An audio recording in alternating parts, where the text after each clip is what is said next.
नमस्कार, BBD Bharat TV में आप सभी का स्वागत है। मैं आपके साथ पूजा जोशी। चलिए बुलेटिन की शुरुआत करते हैं।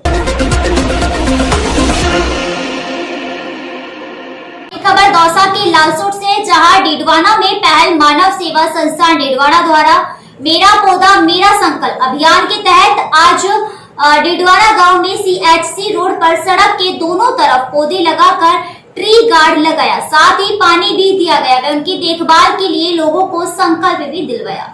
आपको बता दें, इस अवसर पर पहल अध्यक्ष दीपक पटेल, सचिव सुरेंद्र जांगिड़, संयोजक सुनील गुप्ता, सरपंच विनोद फुलवारिया, प्रेम राज चौधरी, अशोक चौधरी आदि व्यक्तियों ने पौधों को बड़ा होने तक नियमित पानी देने व सुरक्षा करने का संकल्प भी लिया। वहीं खबर दौसा जिले के लालसोट से है, जहां विधानसभा के रामगढ़ पचवाड़ा उपखंड से राजस्थान आदिवासी मीणा सेवा संघ के अध्यक्ष बद्रीलाल मीणा से विकास कार्यों पर चर्चा की गई। आपको बता दें कि बद्रीलाल मीणा रामगढ़ पचवाड़ा उपखंड क्षेत्र की ग्राम पंचायत रालावास सरपंच प्रतिनिधि भी है, साथ ही राज्य सरकार में उद्योग मंत्री प्रसादी लाल मीणा के करीबी भी माने जाते हैं। आपको बता दें, कांग्रेस के कर्मठ कार्यकर्ता भी बद्री नारायण जी है।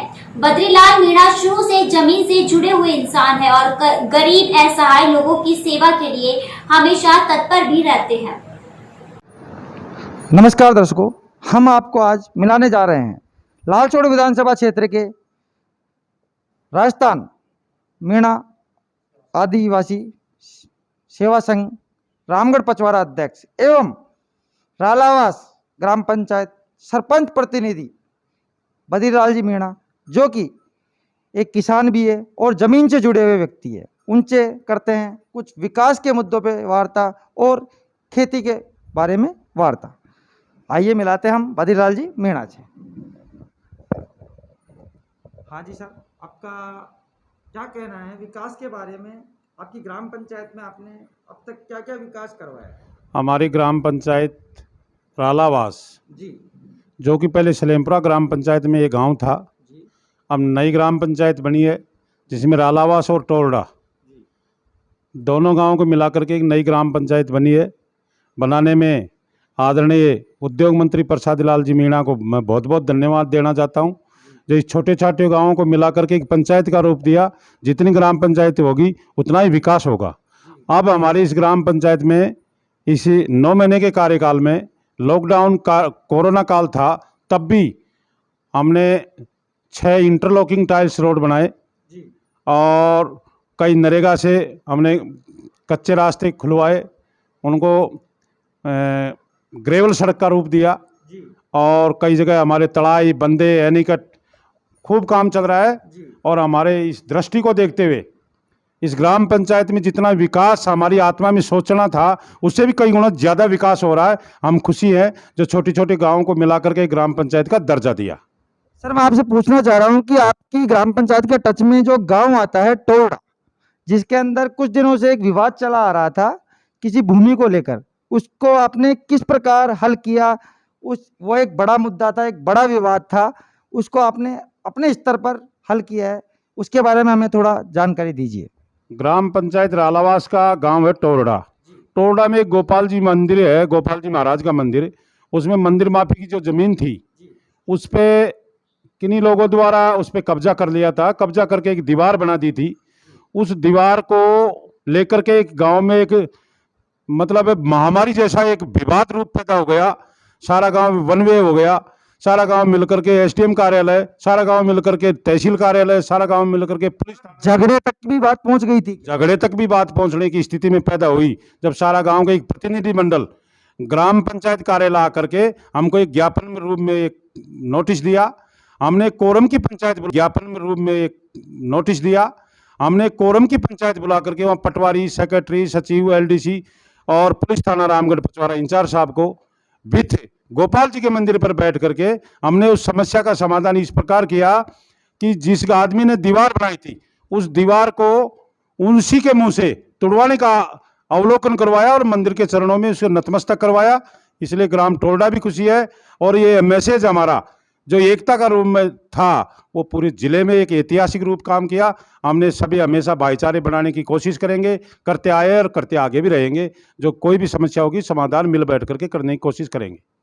आपकी पंचायत ने जो रिक्को एरिया को 324 बीघा भूमि दी है, उसके बारे में आपका क्या कहना है कि ये भूमि देने का आपका क्या कारण है? पूर्व की ग्राम पंचायत सलेमपुरा ने 330 बीघा जमीन का एनओसी रिक्को को दे दी थी। उसमें से आदरणीय प्रसादी लाल जी मीणा ने ग्राम पंचायत बनाने के बाद में वापस फाइल मंगवा करके 5 बीघा जमीन ग्राम पंचायत को अलॉट की है और 324 बीघा 17 बिस्वा जमीन को रिक्को के नाम अलॉट हो चुकी है। उसके बारे में हम डेवलप होगा, विकास होगा और यहाँ जो पानी की कमी धीरे धीरे जमाने में पानी की कमी पड़ती जा रही है, हमारे लोगों को यहाँ के नवयुवक जो लड़के हैं, बेरोजगार युवा है, उनको यहाँ रोजगार मिलेगा, धंधा मिलेगा और डेवलप होगा। जब जितना डेवलप होगा उतना हमारा गांव का नाम रोशन होगा और सबको मजदूरी मिलेगी। और जो जो ये प्रोग्रेस करेगा रिक्को एरिया, हमारा गांव का भी नाम होगा। और रिक्को होना जरूरी था, इस आधुनिक तरीके से इस जमाने की दृष्टि को देखते हुए रिक्को अति आवश्यक था और जरूरी है। तो आपका कहने का मतलब ये है कि आपने रिक्को को इसलिए जमीन दी है कि क्षेत्र के अंदर से विकास, क्षेत्र का विकास हो और क्षेत्र के लोगों को रोजगार मिल सके और ज़्यादा से ज़्यादा जो युवा हैं, जो वे बेरोजगार घूम रहे हैं, उनको रोजगार मिल सके। जी, ये हमारा मेन उद्देश्य है। जितने भी युवा बेरोजगार है उनको धंधा मिल सके और धंधे के बारे में जितने भी परिवार है वो सब युवाओं के पीछे है। बड़े आदमियों से, बड़े बुड्ढों से कमा के खाया नहीं जाता है। पानी की कमी पड़ गई है, यहाँ का या हमको धंधा मिलेगा। जयपुर, दौसा, दिल्ली जाने की कोई जरूरत नहीं है। हमारे गांव में और कई बाहर के लोग भी आकर के कमा के खाएंगे। हमको इसी बात की खुशी है, जितना हमारा चरागा भूमि गई तो हमको विकास मिलेगा, विकास की दृष्टि से हमारा नाम रोशन होगा, यहाँ का यहाँ ही हमको धंधा मिलेगा। इसलिए मैं बहुत बहुत धन्यवाद देता हूँ जो रिक्को मिनिस्टर है, प्रसादी लाल जी मीणा इंडस्ट्रीज मिनिस्टर को, जो ताकि हमारे इस गाँव में ये धंधा खोला, इसलिए मैं धन्यवाद देता हूँ। और एक मुद्दा और भी है, हमारे गांव में जो गणेश आश्रम है उसकी जमीन को हमारे ग्रामवासी करें कि भाई इसको बचाओ बचाओ। मैं भी निवेदन करूंगा, आदरणीय प्रसादी लाल जी से भी निवेदन किया है कल जिला कलेक्टर महोदय को, ताकि हमारे इस गांव में ये धंधा खोला, इसलिए मैं धन्यवाद देता हूं। और एक मुद्दा और भी है, हमारे गांव में जो गणेश आश्रम है उसकी जमीन को हमारे ग्रामवासी करें कि भाई इसको बचाओ बचाओ। मैं भी निवेदन करूंगा, आदरणीय प्रसादी लाल जी से भी निवेदन किया है कल जिला कलेक्टर महोदय को भी हमने नोटिस दे दी, मांग की है, एसडीएम साहब से भी की है, तहसीलदार से भी की है, बीडीओ साहब से भी की है कि हमारे गांव में विकास के लिए इस रिक्को को पूरी जमीन नहीं दे करके कम से कम 10 बीघा जमीन यहाँ हमारे गाँव के लिए आवंटन, विकास के लिए आवंटन होना चाहिए। इसकी हम मांग रख रहे हैं, जिसकी सुनवाई के लिए जन सुनवाई में हम प्रसादी लाल जी मीणा जब रामगढ़ पचवारा में जन सुनवाई करेंगे, हमारा गांव का प्रतिनिधिमंडल उनसे विचार करके इस जमीन को रुकवाने की कोशिश करेंगे। 10 बीघा के अलावा जितनी भी जमीन होगी वो आराम से रिक्को एरिया में खूब काम मिले और हमारा विकास प्रगति की ओर हो। तो सर, लोगों का मानना है कि आप कांग्रेस के कर्मठ कार्यकर्ता हो और प्रसादी लाल मीणा के जो उद्योग मंत्री है राज्य सरकार में उसके करीबी भी माने जाते हो, तो आपको लगता है कि जो गणेश मंदिर की भूमि है उसमें से 5 बीघा रिक्को में से काट दी जाएगी, ऐसा आपको लगता है? मैं निवेदन कर रहा हूं कि 10 बीघा जमीन कम से कम कटनी चाहिए। तो वहीं इस खबर पर ज्यादा जानकारी के लिए हमारे साथ लालसोट से संवाददाता बबलू शर्मा जुड़ चुके हैं। तो बबलू, इसमें क्या कुछ जानकारी है, क्या बताना चाहते हैं आप इनके बारे में? जैसा कि आपने बताया कि ये प्रसादी लाल मीणा के करीबी भी रहे हैं, तो क्या कुछ जानकारी देना चाहेंगे आप? मैम, मैं जानकारी देना चाहता हूं कि पहले तो ये ग्राम पंचायत रालावास के सरपंच प्रतिनिधि है और मीणा सेवा संघ जी जो इनका है उसके रामगढ़ पचवारा अध्यक्ष भी हैं ये जी और समाज के प्रति अच्छा कार्य भी करते हैं, एक समाज सेवी हैं और जमीन से जुड़े हुए इंसान हैं ये जी। और इनके टच में, इनकी ग्राम पंचायत के टच में जो गांव पड़ता है उसके अंदर इन्होंने 1,46 करोड़ रुपए की लागत से टंकी स्वीकृत करवाई है, जिससे कि लोगों को घर घर पानी पहुंच सके और जल संकट मिट सके।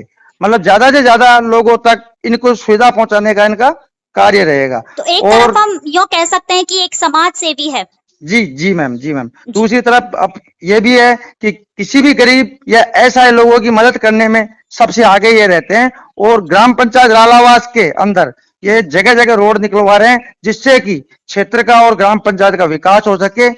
दूसरा मुद्दा यह है कि अभी एक मुद्दा उठा था जिसके अंदर 324 बीघा कुछ भूमि दी गई थी रिक्को एरिया को रालावास ग्राम पंचायत द्वारा, उसमें से गणेश मंदिर धाम के लिए जी कुछ गांव वालों ने ऑब्जेक्शन किया था। उसको लेकर सरपंच प्रतिनिधि बद्रीलाल जी मीणा जो कांग्रेस कार्यकर्ता है और प्रसादी लाल जी के उद्योग मंत्री है राज्य सरकार में, उनके करीबी माने जाते हैं। उन्होंने बताया है कि मैंने उनसे निवेदन किया है और अगली जन सुनवाई होगी रामगढ़ पचौरा में जब भी, तो हम 10 बीघा भूमि के लिए उनसे अनुरोध करेंगे और रिको से भी अनुरोध करेंगे कि गणेश धाम को 10 बीघा भूमि दी जाए। जी बबलू, धन्यवाद तमाम जानकारी के लिए। धन्यवाद मैम। वहीं अब अगली खबर सीकर जिले से है, जहां कोरोना के चलते पत्रकारिता के तहत संघर्ष करने वाले पत्रकारों का सम्मान किया गया। एमके ग्रुप ऑफ इंस्टीट्यूट के सह निर्देशक इंजीनियर मनीष डाका ने बताया कि जब यह कोरोना महामारी के चलते हम सब लोग घरों में बंद थे, उस वक्त हमारे पत्रकार साथी अपनी ड्यूटी निभा रहे थे। एमके ग्रुप सीकर द्वारा कोरोना काल में संघर्ष करने वाले अन्य योद्धाओं का भी सम्मान किया गया। आपको बता दें, एमके ग्रुप ऑफ इंस्टीट्यूट के सह निदेशक इंजीनियर मनीष डाका, चेयरमैन महावीर डाका, निदेशक रामनिवास डाका तथा आईटी प्रमुख साधना सेठी, प्रवीण सोनी, नितिन माथुर सम्मान समारोह में उपस्थित रहे। आज एमके मेमोरियल स्कूल के द्वारा पत्रकार बंधु हैं उन सभी का हमने एक सम्मान समारोह रखा है। मुख्य उद्देश्य ये है कि कोरोना काल के अंदर जिस तरीके से सभी घर के अंदर एक कमरे में बंद थे और पत्रकार बंधु हैं, उन सभी ने पूरे समाज की जो भी समस्याएं थी उनको लेकर के सामने लेकर के आए और जितने भी प्रशासनिक अधिकारी हैं उन सभी को उस समस्याओं के बारे में बताया, समाज को उन समस्याओं के बारे में बताया।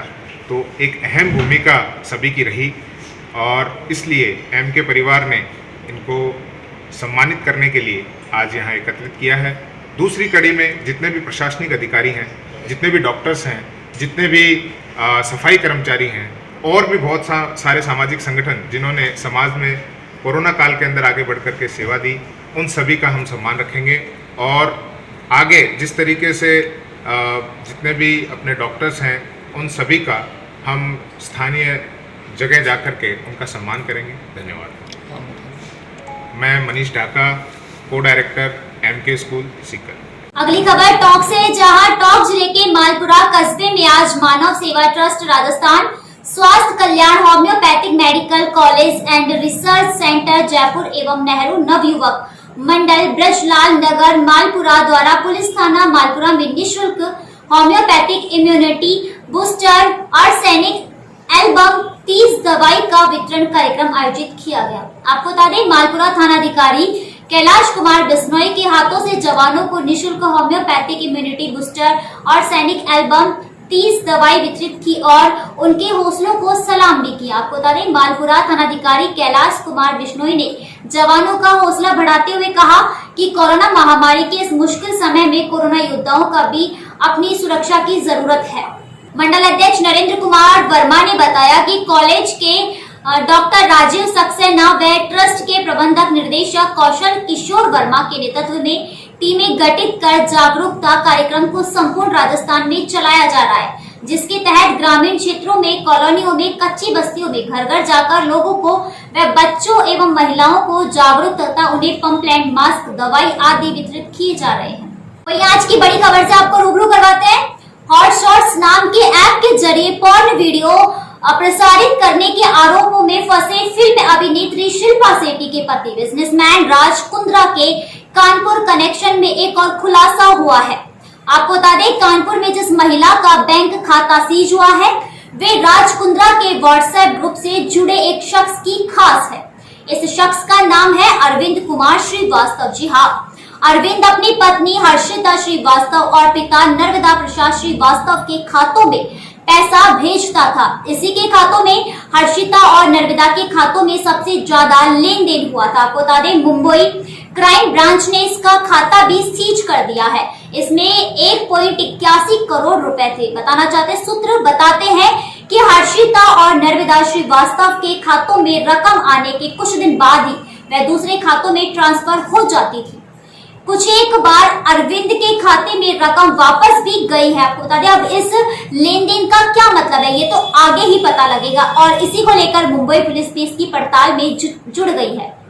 फिलहाल बुलेटिन में इतना ही। देश व दुनिया की तमाम बड़ी खबरों के लिए देखते रहिए वीबीटी भारत टीवी। नमस्कार।